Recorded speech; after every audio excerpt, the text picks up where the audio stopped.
Vamos lá, galera, esse aqui é o segundo vídeo sobre a série de abertura de dedetizadoras, tá? Se você não viu o primeiro vídeo, eu vou deixar na descrição aqui, daí você assiste o primeiro e daí depois você volta a assistir esse aqui, combinado? Então vamos lá, vamos falar sobre a abertura de empresas de dedetização, porém antes, se você não é inscrito, inscreva-se no nosso canal para você receber dicas sobre controle de pragas e também sobre empreendedorismo, posicionamento, estratégias de posicionamento de negócio para você melhorar o desempenho dos seus negócios no mercado, tá ok? Para você que não me conhece, eu sou o professor Renato Carvalho, especialista em controle de pragas com 20 anos de experiência no mercado, tá certo? E para mim é um prazer compartilhar um pouco dessa experiência com vocês. Dá um joinha para ajudar o YouTube a manter nossos vídeos ativos para que mais pessoas possam vê-los, tá?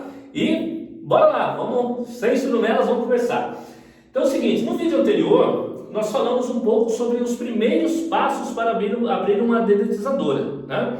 Então foi dito a respeito de você fazer um overview da sua região, também das empresas que já existem licenciadas, o contato com a vigilância sanitária, e nesse daqui os próximos passos que eu recomendo, né? Que eu estou usando de exemplo aqui a minha situação. Caso eu fosse abrir uma empresa de dedetização em qualquer cidade do país, quais seriam as estratégias assertivas? Tanto faz se está numa cidade com 1 milhão de habitantes ou com 10 mil habitantes, tá ok? A estratégia é essa, beleza? Assiste o vídeo anterior e depois volta para esse aqui. Supondo que você já assistiu o primeiro, então no segundo passo, na segunda etapa, depois que você definiu as estratégias anteriores, é você eleger um responsável técnico para a sua empresa. Por quê? Porque nesse momento você precisa eleger um responsável técnico. Porque o responsável técnico ele vai fazer parte do quadro da sua empresa e ele é fundamental. É o conselho regional dele que vai ser agregado ao registro da sua empresa, tá? Então ele vai ser responsável pelos laudos, pela manipulação e pela execução do serviço. Ele que vai assinar todos os laudos. E na fase de abertura da empresa, ele que vai assinar os documentos da sua empresa, tá ok? Então, porque você consegue fazer essa documentação e passar para um engenheiro sanitarista, engenheiro agrônomo, enfim, normalmente engenheiro sanitarista, fazer o carimbo do seu memorial descritivo, dos seus memorandos, dos seus laudos. Porém, se você já tiver um responsável técnico, ele mesmo pode assinar essas coisas para você, essas documentações para você, tá? Com isso daí você vai economizar com outros profissionais. E mesmo você tendo um engenheiro sanitarista para fazer o projeto e a documentação, ainda assim você precisa ter ali no seu memorial descritivo o responsável técnico da sua empresa para poder entregar esses documentos para a vigilância sanitária e para o órgão ambiental fiscalizador do seu estado, tá? Bom, vamos lá. Então você elegeu um responsável técnico que pode ser médico veterinário, farmacêutico, engenheiro químico, engenheiro agrônomo, engenheiro sanitarista, engenheiro ambiental e vamos lá, o que mais? Técnico em química, biólogo. Tem uma infinidade de profissionais que podem atuar como responsáveis técnicos de uma dedetizadora. Esses são os mais comuns, tá? Mas se você procurar, tem mais, tá certo? Mas enfim, qual que você recomenda, Renato? Eu recomendo todos são extremamente capacitados. O que você tem que avaliar é o seu bolso, né? Nesse momento de abertura da sua empresa, de legalização. Talvez, se você conseguir colocar um responsável técnico como CLT da sua empresa, para ele estar em tempo integral, acompanhar o serviço, seria formidável. Inclusive, a ideia de um responsável técnico é essa, que ele manipule os princípios ativos, as fraldas químicas, né? Mas na prática não é bem isso que acontece, né? Então vamos falar que sem meias palavras, na prática não é bem isso que acontece. Em geral, o responsável técnico ele fica mais nos bastidores, né?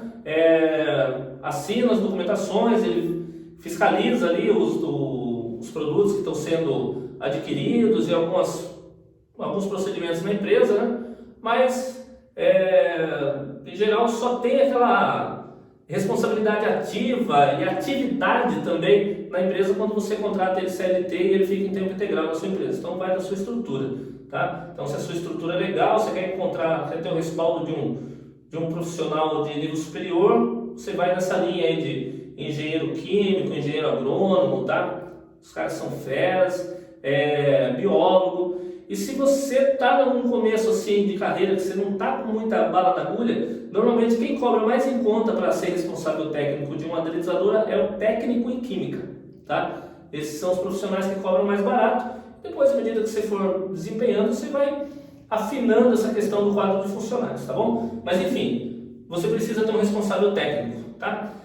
Depois de elencar e eleger aí o responsável técnico da sua empresa, então, vamos lá, passamos essa fase, responsável técnico, você precisa fazer essas duas atividades aqui casadas, tá?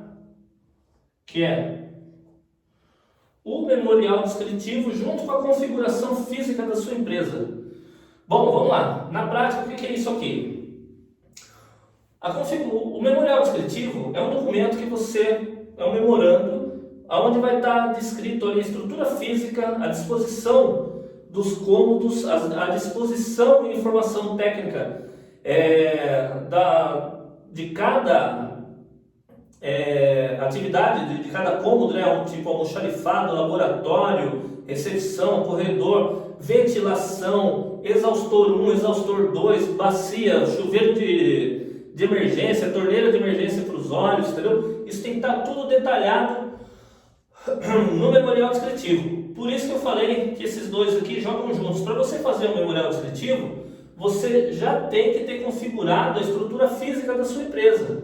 Ou seja, você já fez o laboratório, você fez o sistema de ventilação, você fez os revestimentos da parede, seja ele com cerâmica ou com tinta óleo, mas enfim, você já adequou o espaço físico, sinalizou, está tudo adequado. Aí você vai detalhar essa adequação num memorando que é chamado de memorial descritivo, ok? E esse memorial descritivo ele tem que estar de acordo com as normas da Anvisa, da RDC 52, e tem que estar de acordo com o checklist da vigilância sanitária do seu município, caso a sanitária tenha um checklist para você seguir, tá? E em alguns casos também tem um checklist do estado.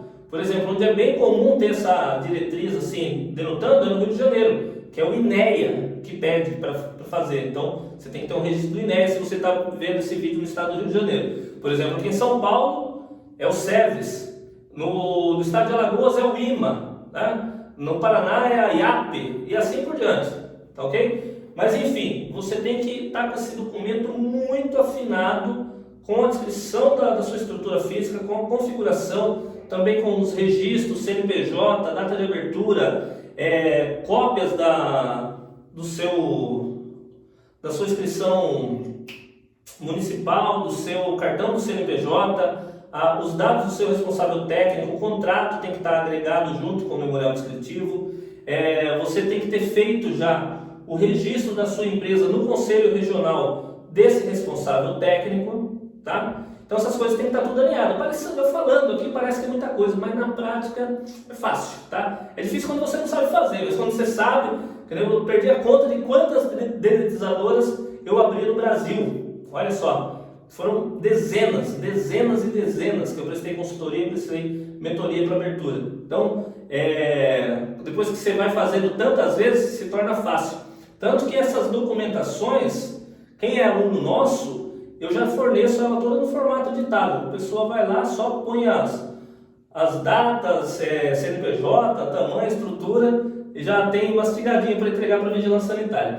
Mas enfim, fora esses documentos aqui, ainda tem alguns documentinhos, tá? Que você precisa entregar também na vigilância sanitária no órgão ambiental do seu estado, tá bom? Mas essas são as próximas etapas, os próximos passos que você tem que ter para abrir uma dedetizadora, tá? Lembrando, se você não viu o vídeo anterior, tá na descrição aqui, você precisava ver primeiro esse vídeo, o número 1, para depois esse aqui. Eu também tenho outro vídeo falando sobre abertura tem mais 2 vídeos falando sobre abertura de empresas aqui no canal, mas eu resolvi colocar por etapas e colocar essas informações organizadas de uma maneira que fique mais didática, né? E além disso, daí sim, isso aqui é vídeo gratuito, né? Conteúdo gratuito, mas eu tenho um treinamento completo, né? Com base nessas experiências, com todas as documentações, que os documentos que nós vamos falar depois, no vídeo gratuito aqui no YouTube, isso é sobre o PPRA, PGRS, os POPs, os manuais, laudos, enfim, que são outros documentos. Mas aí eu vou ensinar mais ou menos aqui, né, passo a passo. Mais ou menos não, vou ensinar bem o passo a passo. Só que daí, detalhado, estrutura, essas coisas, se você quiser, daí a gente tem um curso completo sobre abertura de empresas, tá certo? Mas se você for um cara assim de pegada, de visão, com material gratuito aqui, você consegue seguir em frente e abrir sua empresa, ó, filezinho, tá bom? Eu espero que você tenha gostado, tenha sido útil. Aguarda que vai ter um outro vídeo desse da série, que é para você saber tudo que você precisa sobre abertura de empresas, tá certo? E se você não é meu aluno ainda, te convido a vir conhecer nossos cursos. Tem o site aqui embaixo, www.doutorveneno.com.br. Acesse lá para você saber um pouquinho mais sobre o nosso curso, sobre o meu trabalho. E se der certo, um dia seremos parceiros e vai ser um prazer, tá joia? Valeu, se inscreve no canal, tá bom? Abraço!